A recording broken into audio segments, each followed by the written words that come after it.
At a high level, if you say, what is the goal of Doge, and I think a significant part of this of the presidency is to restore democracy. This may seem like, well, are we in a democracy? Well, if you don't have a feedback loop, okay, we would have to, if you it's all right. So, I tell you, gravitas can be difficult sometimes.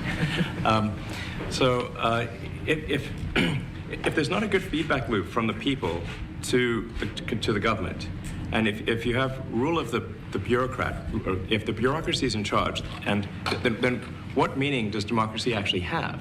If the people cannot vote and have their will be decided by their elected representatives in the form of the president and the Senate and the House, then we don't live in a democracy, we live in a bureaucracy.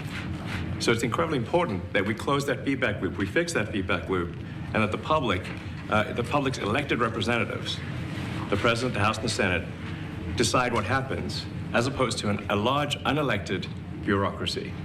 This is not to say that there are good people who are in the federal bureaucracy, but you can't have an autonomous federal bureaucracy. You have to have one that is responsive to the people.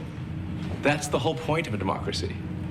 And if you looked at this, if you looked at the founders today and said, what do you think of the way things have turned out? Well, we have this unelected, fourth unconstitutional branch of government, which is the bureaucracy, which has, in a lot of ways, currently more power than any elected representative.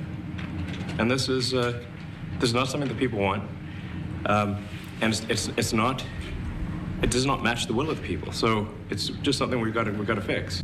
And then we've also got to address the deficit. So we've got a $2 trillion deficit, and if we don't do something about this deficit, the country's going bankrupt. I mean, it's really astounding that the interest payments alone on the national debt exceed the Defense Department budget, which is shocking because we spend a lot of money on defense. But if that just keeps going, we're essentially going to bankrupt the country. So what I really want to say is, like, it's not optional for us to reduce the federal expenses. It's essential. It's essential for America to remain solvent as a country, and it's essential for America to have the resources necessary to provide things to its citizens. And